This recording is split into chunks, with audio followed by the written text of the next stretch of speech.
Hello, I feel like I look a little bit dark. Not sure if that's helped at all. I'll just wait for a few more people to join until we get started.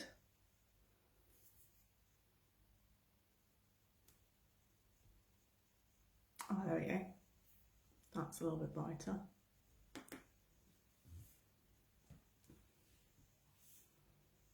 Hi Tyrone, hi Sam.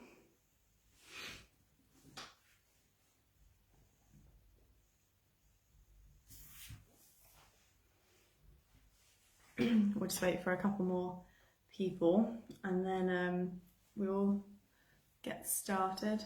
Hi Karen.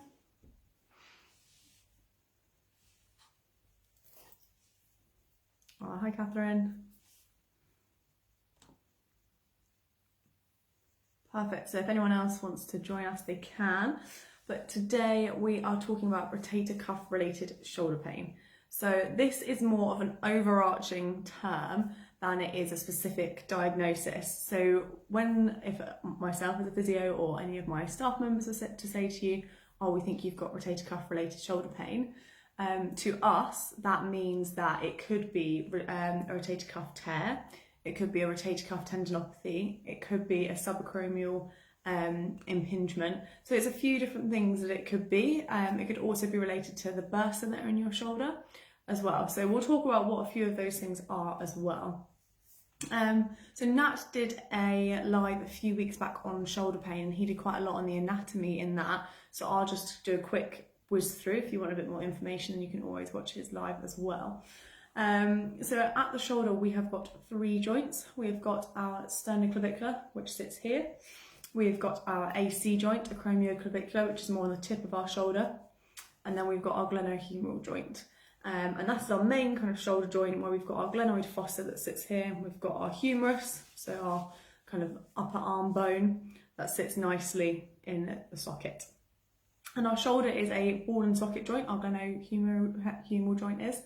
And that also has a labrum inside. So labrum is just a name for a cartilage, and that cartilage sits nicely inside the glenoid fossa, helps create a bit of pressure for our shoulder, and with that increase in pressure means that we're then less likely to have injuries such as dislocations at the shoulder.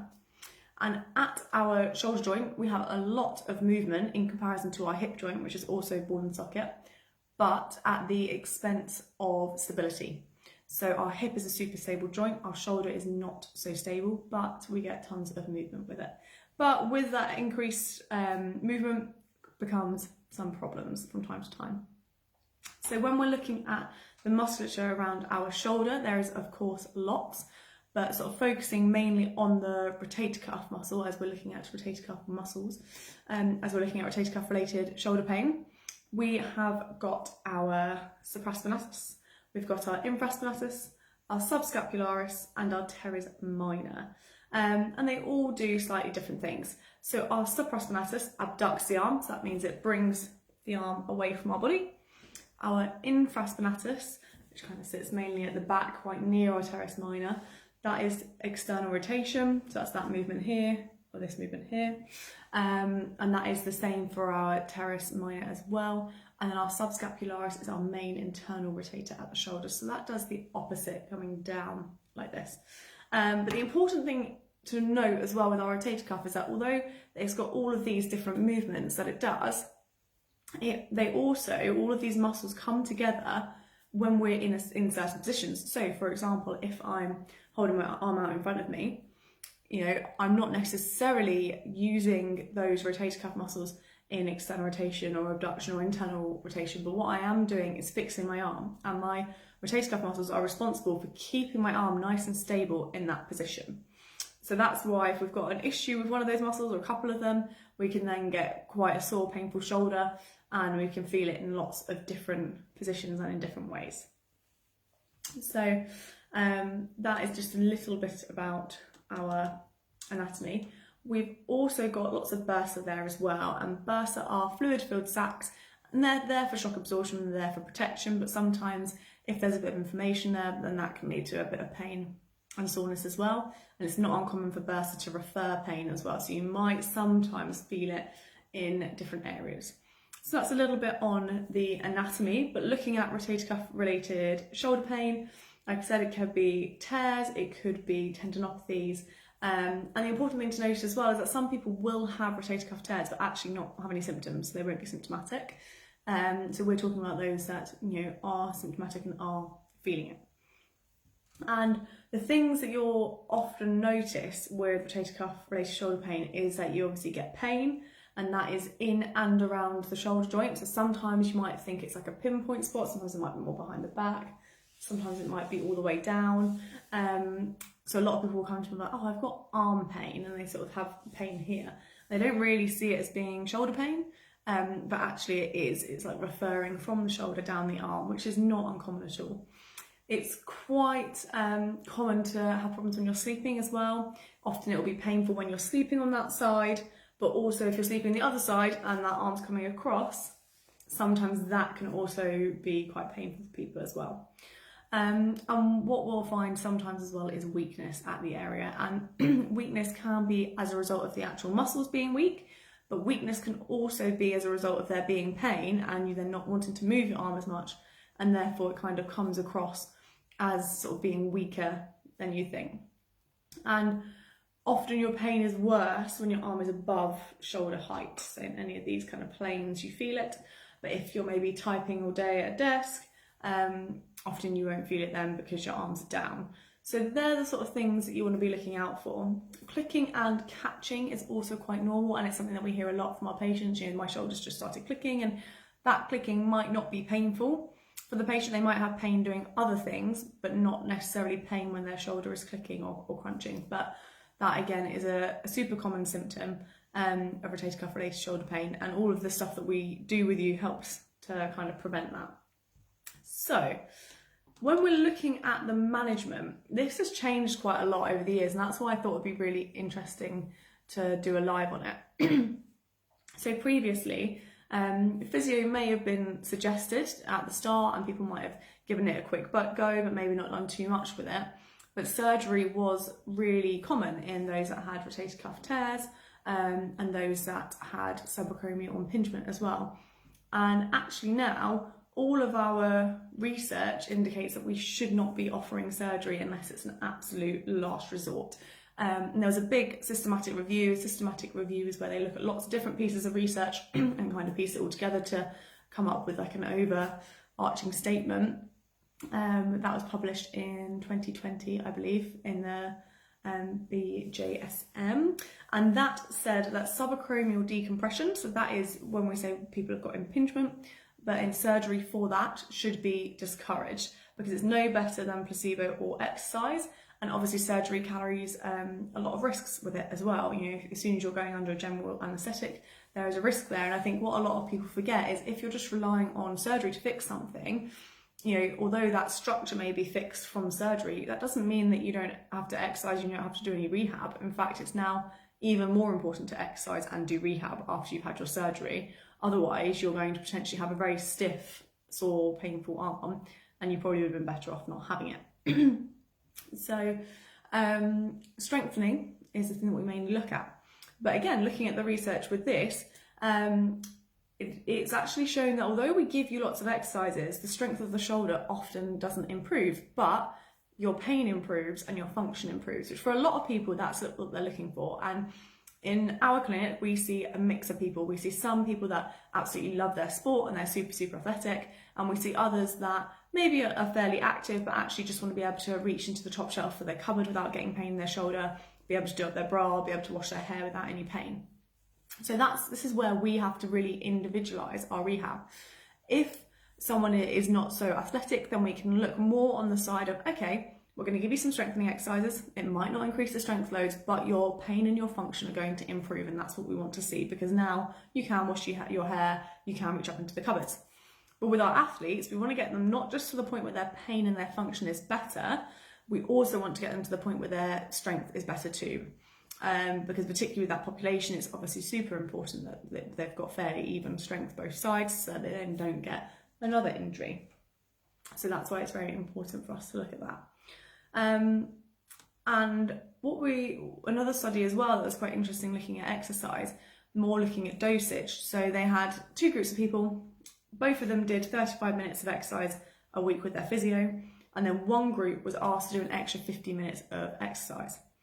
Two things to note here. One, 75% of people didn't do that extra exercise, but both groups improved despite that, and they kind of improved quite similarly. And I think although it's a downside of the study that 75% of people didn't complete it, actually that's probably quite accurate of a lot of our patients and people we see. But the good thing to see about that study is that actually across a 16-week period, just 35 minutes of exercise a week improved people's pain.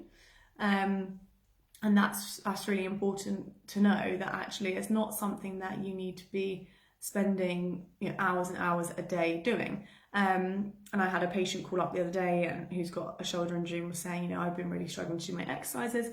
I've not managed to do them much this week. And I was like, okay, that's fine. I said, well, how about we just make an aim to do them 3 times a week, so every other day, or pretty much.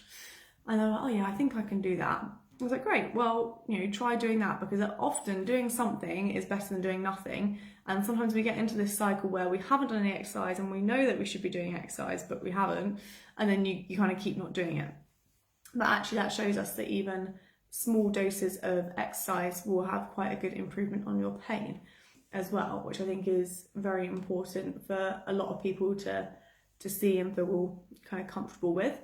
And I think something that we need to be very cautious of as physios and sports therapists is when we're advising our patients. So the average length of time for rotator cuff related shoulder pain to heal is about 26 weeks. So that's half a year, 6 months. I'm just grabbing some water. So if you have this type of pain and you're seeing a physio and they're saying, oh yeah, like 1-2 sessions, that should do it, that'll be fine, they're probably incorrect. You might feel better after a couple of sessions, but it's not going to be gone, and any of the underlying factors that have helped cause this aren't necessarily going to be sorted out and resolved. So managing your expectations is that this is probably going to be something that's going to take about 6 months. That's the average. Some people will be way less, equally some people will be more, and that's going to depend on lots of factors such as age. So rotator cuff tears, we'll see a mixture of ages, for example. So we see our sort of elderly, middle-aged elderly patients often get them as degeneration. So over time, it's got weaker and it's got more damage. And our younger patients tend to be more of a traumatic origin. Maybe they dislocated their shoulder playing rugby or something, and that caused it.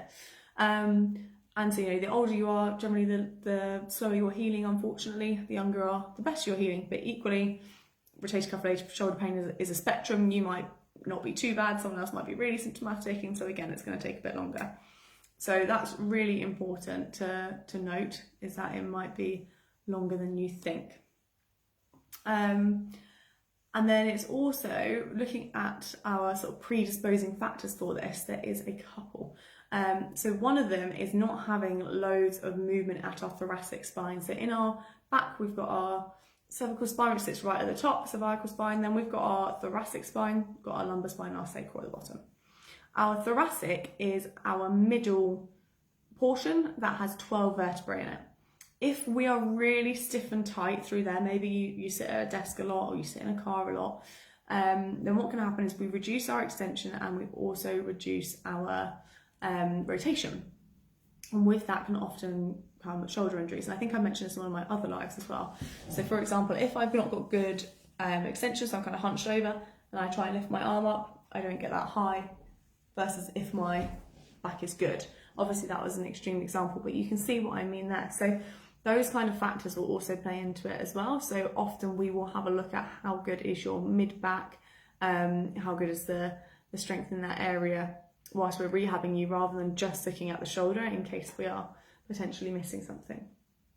So when it comes to exercises to help with rotator cuff related shoulder pain, there are 2 schools of thought here, and I'll tell you which one I prefer once I've explained them both. But the first one is that actually, if you've got movements that are painful, say for example you find this movement really painful, flexion, instead of avoiding those movements, we should be doing them more, so those muscles obviously get stronger, and if they're stronger they're able to withstand the load, and then it's not such a problem to lift your arm up. And I can completely understand the rationale for this, but I think with some patients it is tricky to get their head around the idea that you've got to cause yourself more pain to get yourself better, and some people will struggle. The second school of thought is that you initially give exercises that are pain-free, but looking at sort of rotator cuff strengthening and rotator cuff sort of stabilisation, and then progressing to harder ones after that. And that's the ones that I tend to prefer looking at, because if you're coming to me, you've had a very painful shoulder for quite a few weeks or maybe months, and I'm like, okay, so you find it really painful doing this, cool, we're just going to do a bit more of that. The chances are you're going to think, okay, she's crazy, I'm not going back. I don't want to be doing something that's causing me pain. So I'll say, okay, at the moment we're just going to avoid anything that's really aggravating it. And the kind of exercises that I would give initially would be saying to the patient, do you have a ball at home? Do you have a ball at the gym? And what I'd get them to do is to place the ball on the wall, their arm is straight out in front of them, and they're doing circles with the ball on the wall. And they can also do it to the side as well, going around clockwise and going around anti-clockwise. And the reason I get them to do this goes back to the anatomy that I was explaining at the start, where I was saying that our rotator cuff muscles, although they all do separate movements, they all come together when your arm is in a fixed position to create stability for your shoulder. So as soon as we're firing up that rotator cuff, we're getting it moving again, reminding it of how important it is, we then feel less pain doing other exercises. So that is a really common one that I will start with, is ball on the wall, out in front and out to the side. Another one, depending again on how good someone is, if they've got quite a lot of pain, maybe I won't give them this one. If they're a little bit stronger, I probably will give them this one, where they're holding a band around their wrists, arms are straight, and you're bringing your arms up and down again whilst keeping that pressure out on the band. And this works in a really similar way to having the ball on the wall, but it sort of allows you to create a bit of movement at the same time. So they're the kind of things that I would look at initially. Mobility wise, if someone's sitting at a desk and they've got that kind of hunched over posture, I'm probably also going to give them some pec stretches. I'm probably also going to give them some maybe mid-back exercises or thoracic mobility exercises too.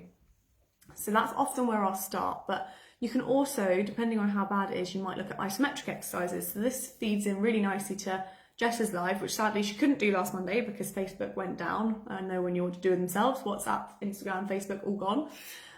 But she will be doing it next Monday at 7:30. So there she'll tell you a bit more about what isometric exercises are. But essentially all we're doing is keeping our sort of joint or that area still and contracting the muscle, but we're not actually moving that area.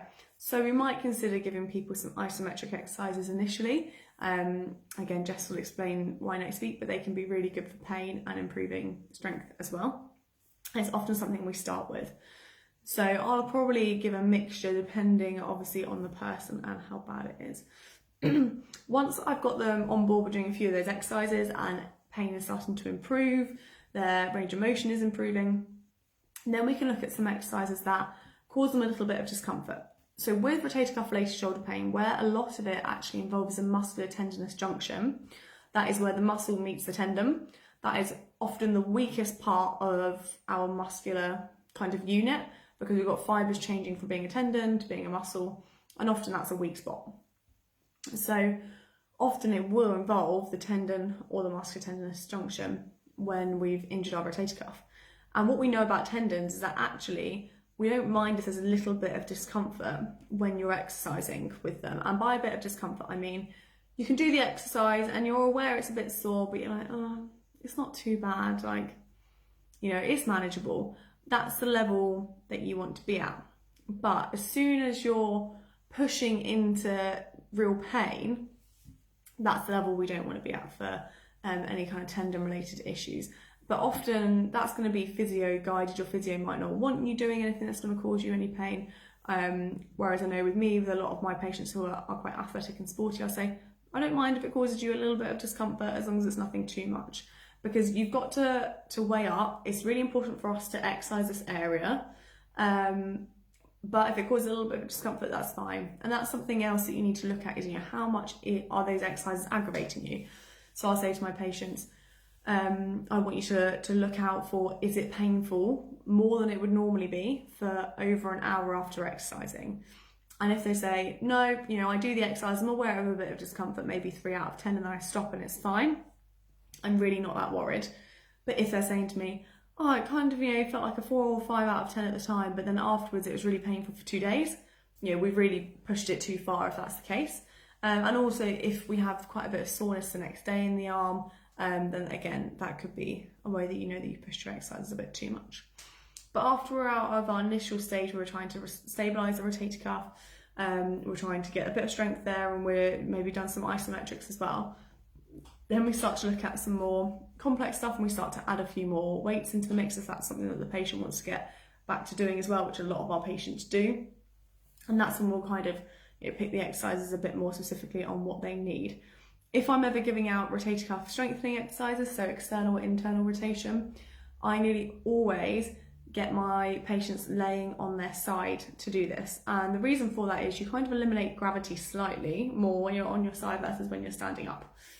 And when I'm standing up, if I'm just moving my arm in and out, you see a lot of people doing this in the gym, I'm probably just going to get a really good biceps workout. I'm probably not going to get loads in my rotator cuff, and I'm trying to get my patients to target their rotator cuff. So that is why I tend to give them more strengthening stuff in side lying than I would in standing at neutral initially. I might then build up to this. I might build up to doing some stuff on cables like that, or with a dumbbell. But yeah, that is a little hint and tip for you. So if you're struggling with a shoulder injury, if it's something that you've had for a while or it's something new, doesn't matter either way, then just drop us a message on here and just say shoulder injury, and one of us will message you, give you some advice and tell you how we can help you. But does anyone have any questions? I know a few people watching this have got shoulder injuries or have previously had shoulder injuries because I've spoken to you about them. So any questions, please write on the comments and I will answer them in a second.